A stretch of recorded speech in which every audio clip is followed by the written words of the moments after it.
Hola gente, muy buenas noches, bienvenidos a una vez más a su canal.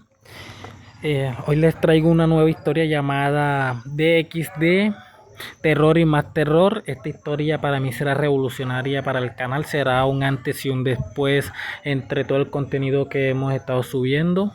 Espero y les guste. Esta historia contará más o menos de 100 capítulos si no estoy mal. Si hay alguna novedad en algún capítulo, algo que no cuadra, pueden dejar sus comentarios e inmediatamente lo editaremos y resubiremos el capítulo. No hay ningún problema. Por eso recuerden que su opinión y sus comentarios son de gran importancia. Sin más, también les comento que puedan activar la campanita de notificaciones para que YouTube les avise cada vez que subo un video. También suscríbanse al canal y si les gustaría apoyarme pueden hacerlo haciéndose miembros. Pueden unirse a la comunidad y de esa forma pueden apoyarme. Se les agradece mucho a todo aquel que pueda hacerlo. Sino también en la descripción del canal estará mi enlace de Patreon para que también puedan disfrutar de mucho más novelas y también historias de fanfic que se están subiendo en Patreon. Sin más, continuamos con el vídeo. DXD, terror y más terror. En un planeta donde las entidades de terror no son mitos sino residentes reales, existe Ig-School, una institución oculta que funciona como el punto de encuentro y confinamiento de seres sobrenaturales. Allí conviven criaturas de distintas regiones, vigiladas por un consejo secreto de humanos y entes. ATT, un joven humano marginado y abandonado por su familia, desarrolla un trastorno psicológico profundo, similar al del Joker, risas involuntarias, pérdida de empatía y un gradual rompimiento de la realidad. En E-School encuentra un refugio, al principio. Hasta que todos alumnos, criaturas, maestros, incluso aliados como Pennywise, Chucky o Freddy terminan traicionándolo, manipulándolo o usándolo. Cuando descubre la existencia de los Longinus, reliquias antiguas que amplifican el poder de cualquier entidad, decide iniciar una cruzada de venganza contra todos los que lo rechazaron. Algunos monstruos se unen a él. Otros se le oponen. Otros simplemente quieren sobrevivir. La historia sigue a ATT, convertido en héroe oscuro y antagonista principal, mientras provoca un conflicto global entre todas las entidades de terror existentes. Capítulo 17. El pasillo que llevaba fuera de la sala del trono parecía más largo que antes, aunque Gerard sabía con certeza que no había cambiado. Era él quien ya no era el mismo. Cada paso que daba resonaba en su mente, acompañado por un eco que imitaba su propio andar, pero con un desfase sutil, como si alguien lo siguiera desde muy cerca sin querer ser escuchado. El aire estaba cargado de una electricidad tensa, no como la de una tormenta, sino como la de un lugar donde cada partícula del ambiente espera que tomes una decisión equivocada. Gerard apoyó una mano en la pared para no perder el equilibrio, aún sintiendo en su pierna el rastro helado de la sombra que lo había tocado. No había heridas. No había marcas. Pero había perdido algo. Algo pequeñísimo y, sin embargo, irritante, un recuerdo que sabía que existía, pero era incapaz de recuperar. Un nombre, o un rostro. La figura enmascarada lo seguía de cerca, silenciosa como siempre, pero ahora su presencia era más pesada. Más vigilante. Como si en cualquier momento fuera a intervenir a la fuerza. No debió tocarte, dijo la figura sin mirar a Gerard. Aún no estabas preparado. Gerard apretó los dientes. ¿Qué demonios es ese, trono? La figura enmascarada giró la cabeza apenas unos grados. El gesto era lento, casi mecánico. No preguntes eso. Pregunta, en cambio, ¿por qué te quiere a ti? Gerard tragó saliva. No le gustaba esa dirección. ¿Y por qué yo? La figura no respondió de inmediato.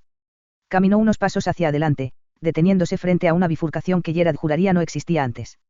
Las paredes parecían reacomodarse sutilmente dependiendo de quién las mirara. Finalmente, la figura habló. Porque tu mente es inestable, pero no rota. Porque tu miedo no es paralizante, sino productivo. Porque puedes albergar más de una voz sin perderte. Gerard sintió un escalofrío por la espalda. Estás diciendo que, él me eligió. La figura asintió. No hay muchas mentes capaces de soportar un vínculo con algo así. La mayoría colapsa o se disuelve. Tú no. Gerard no sabía si eso era un halago o una sentencia. Continuaron caminando, aunque no había una certeza real de que se dirigieran a algún lugar seguro. Las paredes empezaban a mostrar símbolos tallados en espiral, como si hubieran sido grabados desde dentro, arañados con desesperación por personas que intentaron dejar un rastro. Pequeñas marcas de uñas, figuras geométricas incompletas, líneas que parecían mapas de rutas que ya no existían. Todos intentos fallidos de escapar. Gerard desvió la mirada. Entonces, si él quiere que yo me siente ahí, ¿qué pasa si me niego? La figura se detuvo. Y en ese instante, por primera vez desde que Gerard lo conocía, pareció dudar. Si te niegas, él buscará otra forma. ¿Cuál? Preguntó Gerard, con un temblor involuntario. La figura enmascarada respondió con un tono más bajo, casi un susurro. Consumirte desde afuera hacia adentro. Gerard se quedó en silencio. Eso explicaba el toque de la sombra. El olvido involuntario. Y si eso apenas fue un roce, no quería imaginar lo que pasaría si el trono lo atrapaba por completo. Mientras avanzaban por el pasillo, comenzaron a escuchar ruidos, murmullos susurrados que parecían provenir de distintas direcciones. Algunos eran voces humanas. Otros, eran todo lo contrario. Gerard volvió a sentir aquella presión familiar en su cráneo, como si una presencia interior quisiera hablarle otra vez. Siéntate. Completa el ciclo. Acepta lo que eres. Gerard apretó los ojos y negó con fuerza. No. Cállate. La figura enmascarada giró sin sobresaltarse. La voz ha vuelto. Nunca se fue, respondió Gerard, llevándose una mano a la sien. Está más fuerte desde que salimos de esa sala. La figura ladeó la cabeza, analizando la situación. Está impaciente. No está acostumbrado a esperar. Si estás oyéndolo con claridad, es que ya probó tu miedo. Gerard respiró hondo. El hielo en su cabeza comenzaba a expandirse. ¿Cómo lo detengo? La figura respondió de inmediato. No puedes. El silencio cayó sobre ambos como un golpe. Entonces, sin previo aviso, las luces del pasillo parpadearon con violencia. Las paredes vibraron. Las sombras se estiraron hacia Gerard, avanzando sin prisa pero sin pausa, como criaturas que olfatean un rastro fresco. No debería estar pasando tan pronto, murmuró la figura, retrocediendo un par de pasos. ¿Qué es lo que no debería? Pero Gerard no terminó la frase. El pasillo se quebró hacia los costados, como si hubiera sido abierto desde atrás por dedos invisibles. Grietas oscuras se extendieron y comenzaron a devorar el espacio lineal del corredor, torciéndolo en ángulos imposibles. Y entonces, él habló otra vez. Pero ya no dentro de la mente de Gerard, sino desde todas las paredes, desde el suelo, desde el techo, desde la misma arquitectura del lugar. Él no necesita al guía. No necesita al custodio. Solo te necesita a ti. La figura enmascarada se tensó. Gerard, escúchame bien, dijo con urgencia. No corras hacia la luz. No corras hacia la sombra. Quédate en medio. Exactamente en medio. Este es el primer ataque directo. Si lo aceptas, no habrá vuelta atrás. Pero Gerard apenas escuchaba. El eco del trono lo llamaba con una fuerza casi magnética. Y las sombras ya se extendían por el piso, avanzando como raíces vivas, rodeándolo, cerrándole todas las salidas posibles. El pasillo entero se estaba convirtiendo en una sola orden. Ven. Y Gerard comprendió algo aterrador. El trono tenía una voluntad. Y esa voluntad estaba dejando de actuar a través de intermediarios. Las sombras se arrastraban por el pasillo con la certeza de un depredador que por fin había encontrado la presa indicada. No avanzaban rápido, no lo necesitaban. Su seguridad era tal que parecían saborear cada centímetro que se acercaban, como si tuvieran todo el tiempo del mundo para reclamar aquello que consideraban suyo. Gerard retrocedió hasta chocar con la pared. El contacto fue frío, húmedo. Un latido que no era suyo pulsó detrás del concreto. Un latido del trono. La figura enmascarada levantó una mano con brusquedad. No te muevas. Si te acercas demasiado a cualquiera de los extremos, él te absorberá directamente. Las sombras, como si hubieran escuchado esas palabras, cambiaron de comportamiento.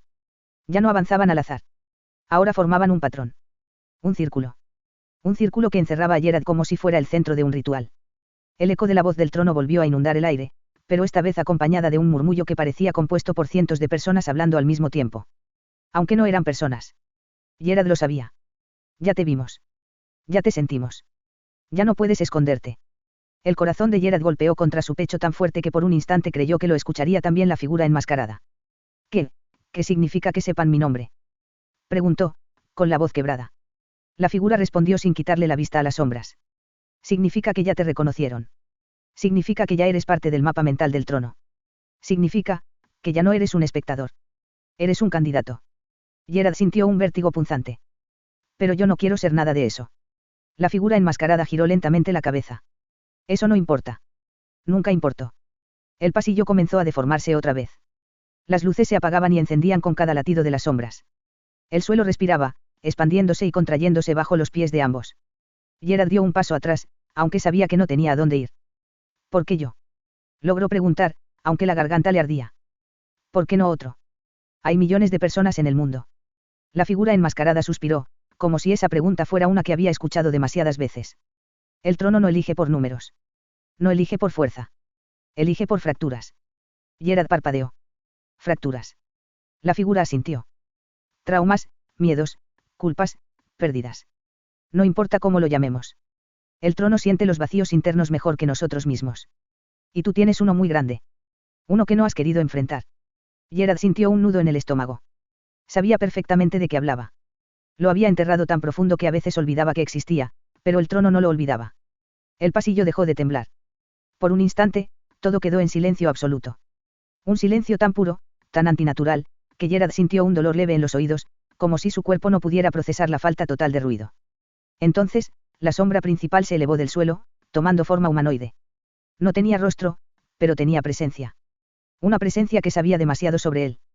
La figura enmascarada dio un paso al frente, bloqueando parcialmente a Gerard. Atrás. Este no es un fragmento cualquiera. La sombra inclinó la cabeza de una manera inquietante, casi curiosa. Luego extendió un brazo hacia Gerard, como invitándolo. Tu dolor nos pertenece. No lo desperdicies. Compártelo. Gerard sintió que el aire se volvía más denso. Cada respiración era como tragar agua. No voy a compartir nada, gruñó, aunque su voz sonaba débil. La sombra se movió apenas, pero ese pequeño gesto hizo que el pasillo entero respondiera. Las luces estallaron en una secuencia errática. El techo se encogió unos centímetros. La presión en el ambiente aumentó. Ya lo estás haciendo, respondió la sombra en un susurro que no provenía de una boca, sino del espacio mismo. No puedes evitarlo. Gerard dio un paso atrás. El piso reaccionó como si tuviera vida, la textura cambió, transformándose en algo similar a piel marchita. El tacto hizo que la sangre de Gerard se congelara. La figura enmascarada levantó ambos brazos y habló con más fuerza que antes. Rompe el vínculo. No permitas que se acerque más. ¿Cómo demonios hago eso? Gritó Gerard, desesperado. La figura enmascarada respondió. Piensa en algo que no pueda usar en tu contra. Algo que no esté roto.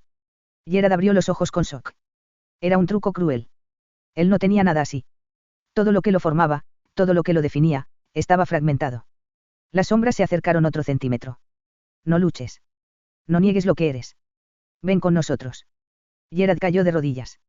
La voz del trono se hacía más fuerte dentro de su cabeza. Las paredes, el suelo, incluso el aire vibraban con cada palabra. La figura enmascarada retrocedió un poco, como si lo que veía no fuera normal ni siquiera para él. No, puede ser, susurró. El trono no solo lo eligió. Lo reconoció. Gerard no entendió. Pero la sombra sí. Y todas se inclinaron hacia él al unísono. Como si estuvieran recibiendo a un rey. El silencio que siguió fue tan espeso que parecía una sustancia. Cada uno de los presentes lo habitaba de un modo diferente, unos con desconcierto, otros con una incomprensión que apenas alcanzaba a organizarse en preguntas. Pero, en el fondo, todos compartían la misma sensación, una punzada de inquietud por algo que todavía no sabían nombrar. Entonces, musitó al fin Mateo, ¿quieres decir que todo lo que creíamos entender está incompleto? La figura asintió lentamente. No era un gesto solemne, era casi compasivo. No incompleto, respondió. Limitado. Ustedes han visto las piezas, pero no el mecanismo que las conecta. Y es ese mecanismo el que importa ahora. Lucía entrecerró los ojos, luchando por ordenar en su mente los fragmentos de información que habían recibido hasta ese momento. ¿Y ese mecanismo? Preguntó. Tiene que ver con lo que ocurrió en los registros del archivo. Con las desapariciones. Un destello, apenas perceptible, cruzó el rostro de la figura. Una reacción que no era humana, pero tampoco fría. Sí. Y con algo más. Con algo que, aunque ya comenzó, aún no han notado del todo. Ariel frunció el ceño. ¿Qué ha comenzado? La figura no respondió enseguida. Parecía escuchar algo que nadie más oía, como si un murmullo distante atravesara la habitación desde un punto imposible del espacio. Finalmente habló. Una reconfiguración. Esa palabra cayó como un peso, desajustando el aire. ¿Reconfiguración, de qué? Insistió Mateo. De las relaciones entre lo que ustedes llaman tiempo, memoria y presencia. Las fronteras ya no se están comportando como deberían. Lucía sintió un estremecimiento recorrerle la columna. Esa frase le golpeó con la claridad de algo que ya había presentido sin entenderlo. Tiene que ver con lo que vimos en el pasillo. Su voz se quebró apenas. Con esa superposición. La figura inclinó la cabeza, reconociendo la conexión. Eso fue un síntoma, no la causa. Ariel dio un paso adelante, como si necesitara acercarse al centro de la verdad. Entonces dinos la causa. Por primera vez, la figura vaciló. No por duda, sino porque parecía evaluar si ellos podían sostener lo que estaba por decir. La causa, pronunció con una calma inquietante, es que algo está intentando entrar. La habitación pareció contraerse, como si la arquitectura sintiera la frase. ¿Entrar, desde dónde? Preguntó Mateo casi en susurro. Desde fuera, respondió la figura, pero no en el sentido espacial. Sino desde un estado que ustedes no poseen palabras adecuadas para describir. Donde el tiempo no es secuencial, y la memoria no vive dentro de las mentes, sino fuera de ellas. Nadie habló. Y entonces añadió, como un cierre inevitable. Lo que viene no es una invasión. Es una convergencia. Pero si no la entienden a tiempo, no tendrán manera de conservar su propio hilo dentro de ella. El silencio que siguió ya no fue solo incomodidad.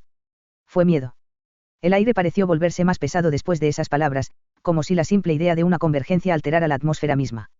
Lucía sintió que debía sentarse, pero no lo hizo. Permaneció de pie, rígida, anclada por una mezcla de temor y una extraña determinación que brotaba sin que ella pudiera explicárselo. ¿Y qué se supone que debemos hacer?, preguntó Ariel con una voz más firme de lo que se sentía por dentro. La figura se volvió hacia él. No había expresión en su rostro, pero en su postura había algo parecido a la paciencia. Primero deben comprender que no son espectadores, dijo. Están involucrados porque ya fueron marcados por el desajuste. Desde el momento en que cruzaron el primer umbral, dejaron un rastro que aquello que está entrando puede percibir. El corazón de Mateo dio un salto. Sigue. Nos percibe, corrigió la figura.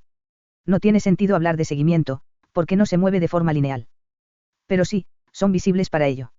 Un escalofrío recorrió a los tres al mismo tiempo, como si una mano invisible hubiera tocado una cuerda en el aire. Lucía tragó saliva, obligándose a mantener la calma. Dijiste que es una convergencia, dijo.